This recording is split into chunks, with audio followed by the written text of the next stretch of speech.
Welcome back, folks. I've got lasers on my mind today, so we're going to be digging into the Mopa fiber laser that Monport sent over a few weeks ago. I've been playing around with it for the last couple of weeks, and I think I've got most of the settings dialed in. One of them, though, that I'm still struggling with a little bit is the PEI. Trying to engrave some of the build plates for the printers so I can put my logo on the bottom of them or even offer them as custom products to people. But PEI, well, you'll see it in a minute. Let's jump right over to the fiber laser. Still playing around with this a little bit. I have some material coming in. If you saw up here, there's some glass that I found around the shop that I'm going to be testing out on it. And I've still got this jank set up here. If you haven't seen how I did this, essentially I've got this 90-degree port here feeding inside of the Falcon. And then I've got another one on the other side mounted to the exhaust fan. So I can just turn that on and hook this up to it. It comes all the way over here, and it sucks the fumes out from what I'm doing over here on the fiber laser. And hey, our sign from Samcraft. Thanks, Sam. So one of the things that I wanted to test out on the fiber laser was engraving build plates. But this is the build plate to that guy over there, the Ender 3 Max Neo. Yeah.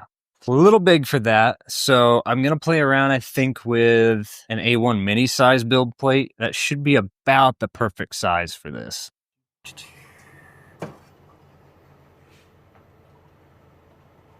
That one looks bad enough. I got Pet G stuck on this months and months ago.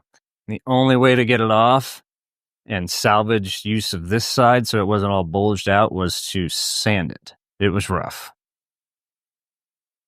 So I think if I remove these, I can frame it out. We should be able to fit this entire build plate. Probably going to try it on this side first, maybe in an area where I didn't sand it so much. It'd be pretty cool if we could get our logo on the bottom of our products.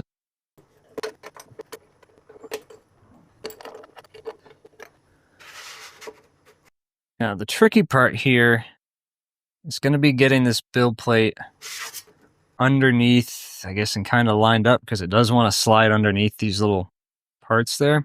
Guess that's going to be pretty good. Where's our, probably should turn the machine on, get our little laser. So this is the Monport GA60. It's a Mopa fiber laser. I have links down in the description below if you're interested in checking it out. There is also a discount code if you would like to purchase one for yourself. Super easy to autofocus. Basically, you put whatever you want to engrave underneath this little light here and press the autofocus button. It'll move the head up and back down, focus on the point that, well, this point here, and it's pretty accurate. I will say right out of the box, though, it was a couple millimeters off, just the calibration itself. So I was able to put the included ruler they send, essentially this thing right here. You set it on your piece, and then you can line up 325 millimeters. So obviously we are far too high. 325 millimeters would be right there, and we're looking for that number to be lined up with this line on the side. So I'm just going to hit autofocus, and then we'll check out how accurate it is.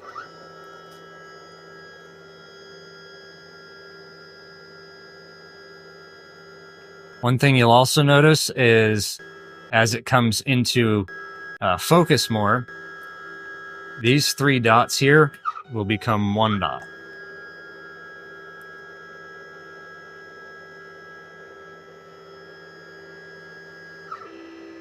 So we've got our dot there. You can see the laser is much lower down, and we can line it up and see how accurate we are.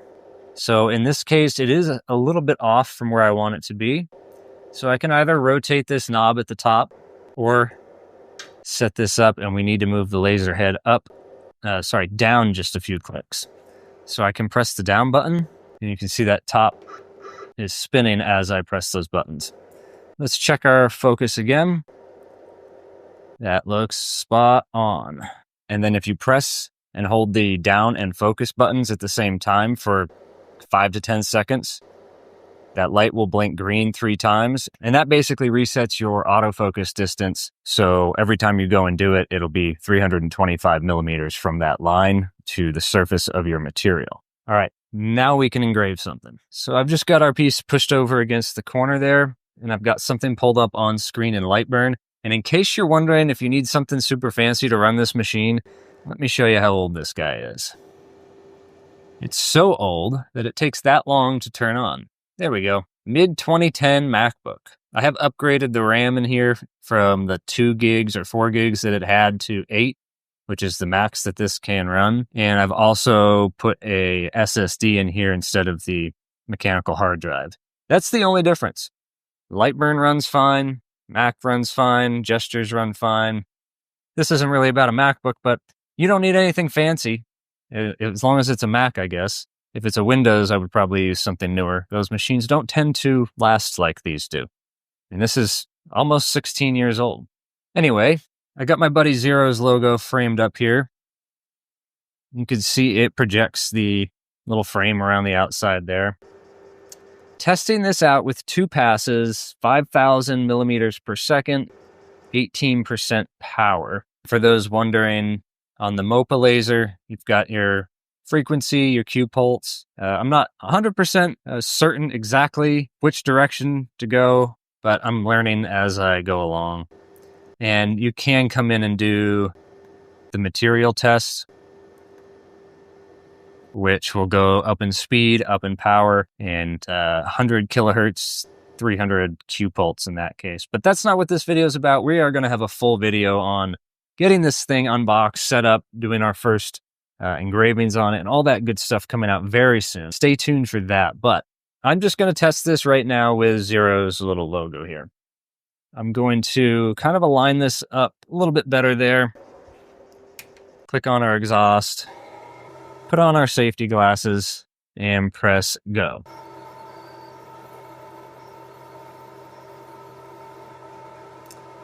All right. So it engraved it, but I don't think it engraved it enough. So that was 2 passes, 18% power, 5,000 millimeters per second. Let's lower this to 3,000 millimeters per second. I'm going to bump this up to 20% power. Yeah, we'll leave flood fill on. Do have to move it. What's really cool about this is I can just press the arrow keys. So if I just press this down, it'll move it on screen, and it also moves where we're framing. Looks good.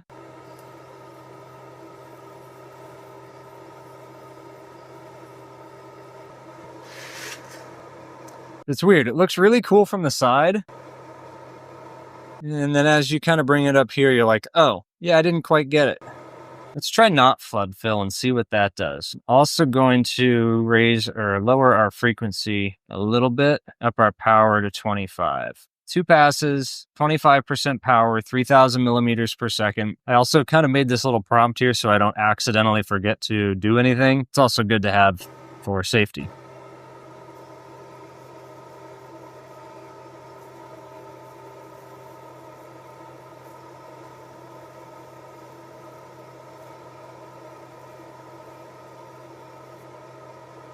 I guess the real question is, what does it look like when you try to print with it? Because we can engrave this all day at a bunch of different speeds and power settings.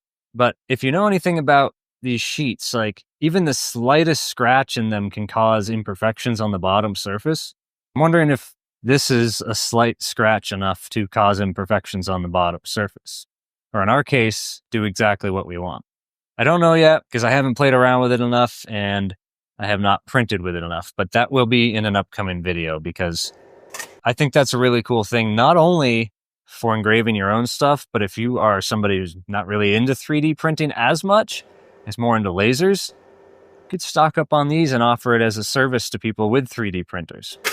So I've got this piece of slate here. It's probably about the maximum size that the fiber laser can engrave on, but I just want to use this for some testing. I figured out if you run 1 pass on this, at a certain percentage, which we'll see here in a minute, you're able to get really nice engraving, clear engraving. But if you run it more than that, it'll actually eat into the slate and kind of give you more of an embossed effect. So I'm going to be playing around with both of those. I've got a bunch of pieces of slate here from some old roofing tiles, so we've got a lot to play with. So this one should be a pretty good test of just a light engraving on slate. As usual, I'm using one of my buddy's logos. Hello, Zero. So I've got it framed up in Lightburn over here. The settings that I'm going to use are on screen right now. 45% power, 4,000 millimeters per second speed, 100 frequency, 200 Q pulse, 500 lines per inch with cross hatching turned on at a 45-degree increment with flood fill. Well, that's enough information for you. Let's see how it looks. Super quick right there. That was real time. That's on there. That is awesome. I was concerned a little bit because it dips down here probably 4 or 5 millimeters. Maybe not quite that much, but it is dipping down. So I was concerned that maybe the laser's focal distance would be off, but that's really cool. What I want to try next is kind of embossing this logo into the slate. So I'll set it up over here. I'm going to jog it with the arrow keys on the keyboard, move it out of the way. And then I'm going to go into the settings and turn this up to, let's do like 70% power. We'll do this at 700 lines per inch. I'm going to do 4 passes on flood fill. See what that looks like. We can hit frame. It'll populate our logo up there. And then I can hit play.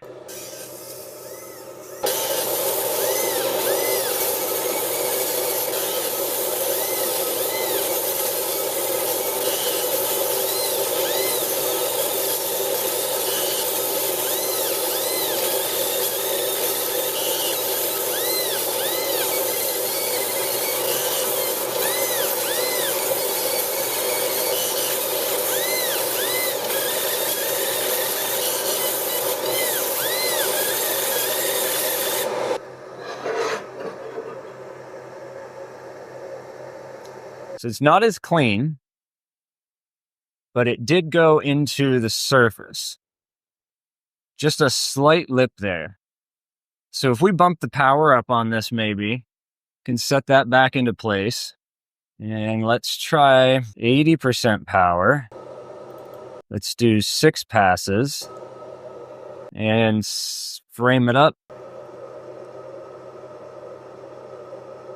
All right, and we'll hit go.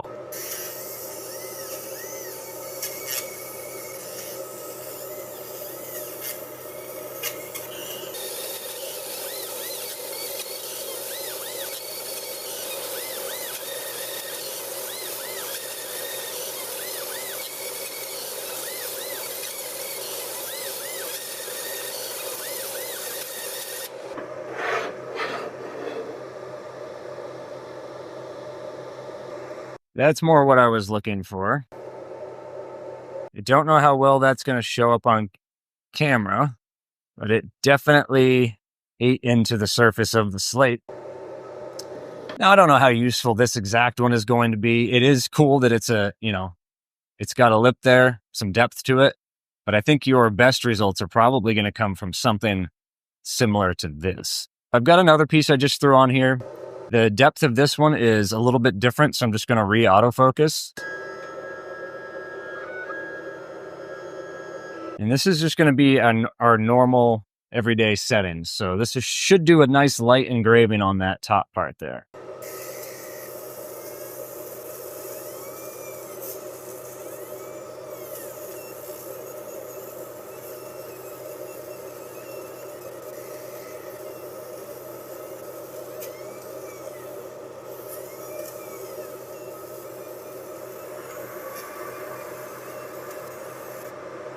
And that is finished. Came out really clean.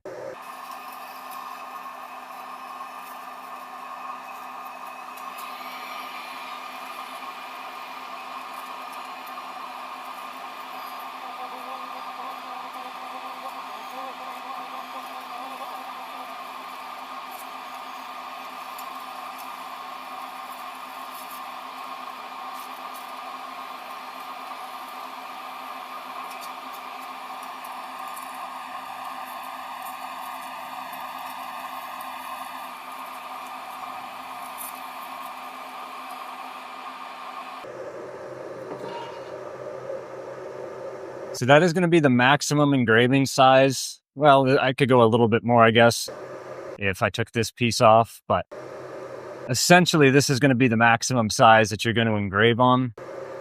About the size of your hand, or my hand, I guess. It's about 170-ish, 175 millimeter engraving area, so just slightly smaller than that of the A1 mini bit.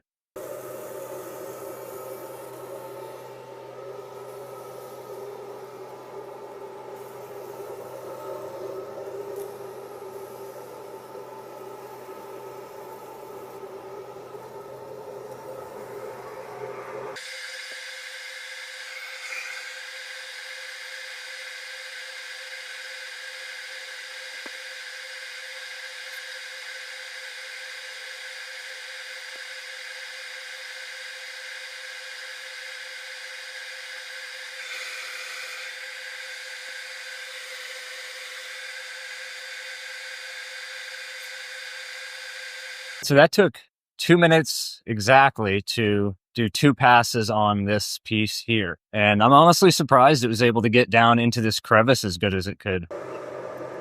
I mean, that's a pretty substantial drop off there. That came out really, really nice. I bet I could have even gotten away with single pass on this instead of using 2 passes. That would have essentially made it done in half the time. Let's see what else we can throw on here. I really love how Slate comes out, and Slate's cheap enough and I've got an abundance of it. So you're going to be seeing a lot of Slate on here.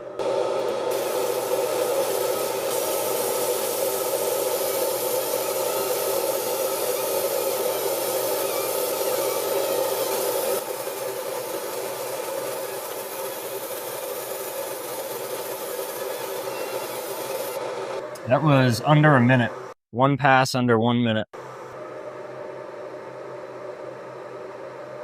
Looks just as good as the 2 passes does.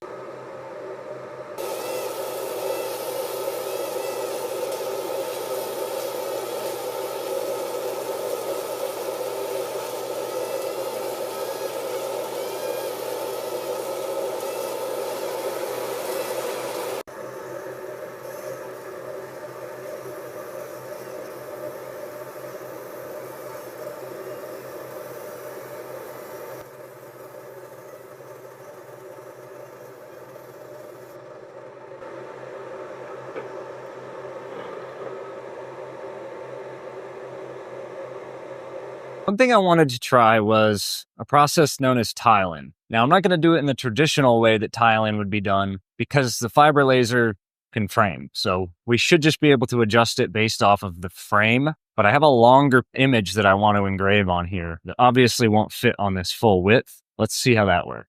So the way that I have this set up is I've got a box drawn around one side, basically what we're going to be engraving. And then first I'm going to do what's known as a Boolean subtract. And that will get rid of everything inside of the box and leave me with our second engraving. So I'm just going to Command C on the keyboard to copy that. And then I can reverse back to this one and select the Boolean interaction of the 2 shapes.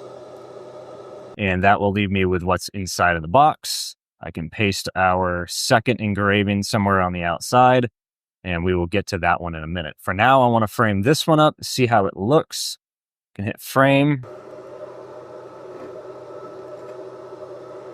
and drop it down a little bit. You can even scale these. So if I select everything, I can scale it down a little bit to make sure everything still is going to fit. So that stuff should fit in this general area here. I could center it up a little bit more if I remove this, but I want something to reference off of. So I'm going to start out probably as far over to the left as I really can, because I don't know how much this is actually going to take up. I can only imagine about another one of these. So I guess there's nothing left to it but to do it.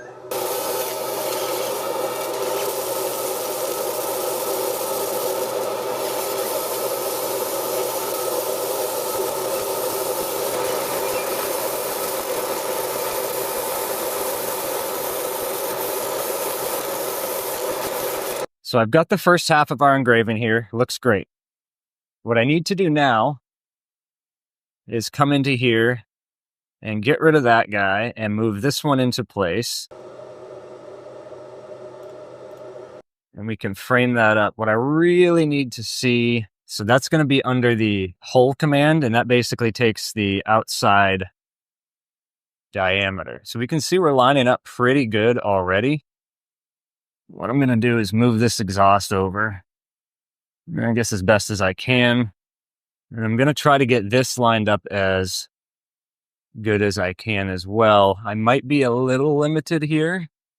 This might be our limiting factor up here. I can see that it's still slightly off, but I am at my max point here that I'm able to engrave. I'm going to take this off and see if we can't get this lined up.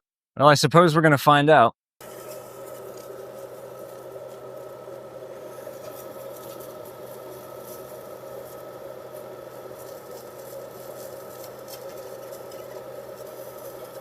You can already see it looks like we were slightly off on this side. Yep. And we're slightly overlapping on that side.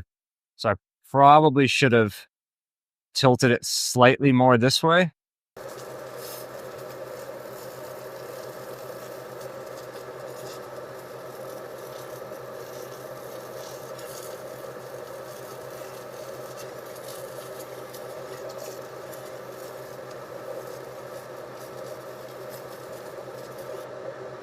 So, I mean, overall, for our first attempt with manually lining it up, it is a little off. What I am seeing is that that's probably more related to the skew of the laser.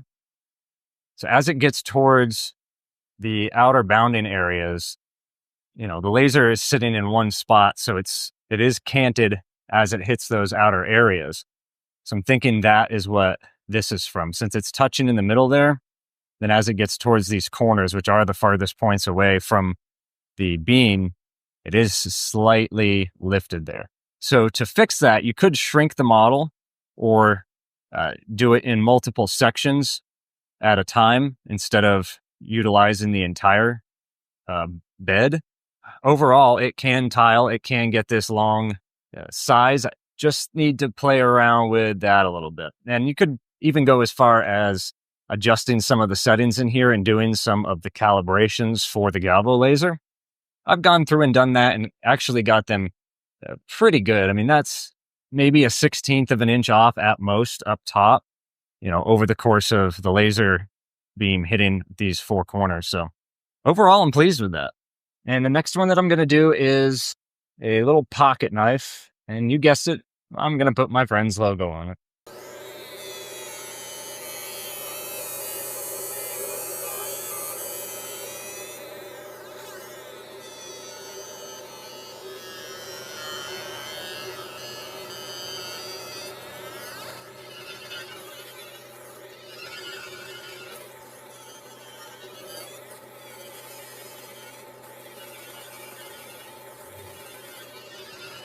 A little bit lighter down there and up there. Overall, that's a really, really clean engraving. That probably goes in about a 64th of an inch with those 4 passes. Took just under 2 minutes. What's cool now is I could flip it over and just line up that exact logo one more time and have the same thing on both sides. This time, I'm going to bump up the power a little bit and give it 2 more passes. See if we get a little bit of a deeper engraving.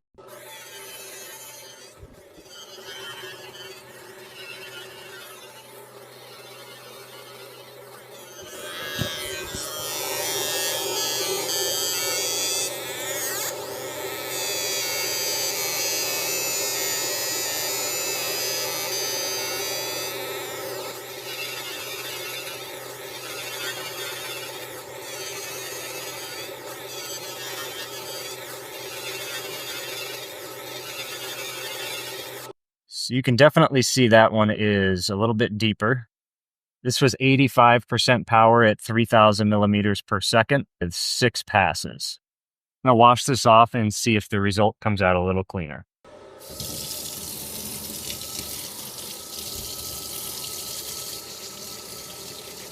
So after washing it off, Looks really nice. We've got both sides now.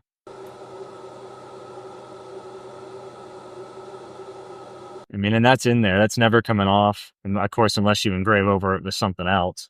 To do both sides of this, it took about 3 minutes. Not bad. So obviously, I have some more learning to do with the fiber laser. I'm more used to the CO2 more recently, and then before that, the diode laser. So still working on figuring out the different Q pulses and frequencies and all the settings that go along with the fiber laser. If seeing that fiber laser do its thing today made you want one in your shop, I have links down in the description below. And if you use my code MountainMaker at checkout, you can save, I believe it is 8%. It comes out to around $368 off the total cost of the GA60. If you're interested in seeing more of the Monport GA60, we will have a bunch of upcoming videos on it once I get more materials in to engrave on. And I'm going to be adding some of this stuff to Etsy. So if that is something that interests you, be sure to hit the subscribe button down below. And if you enjoyed today's video, give it a thumbs up so YouTube knows you like this type of content. I want to say thank you to Monport for sending over their GA60 60-watt MOPA fiber laser for us to use in the shop. It has been a huge game changer for some of the stuff that I'm doing in here, including engraving some of my own products with my brand on them. Again, if you're interested in picking it up, links are down in the description below. Use my discount code and save $368 US. I will see you all in the next one, folks. Thanks for watching. Take care.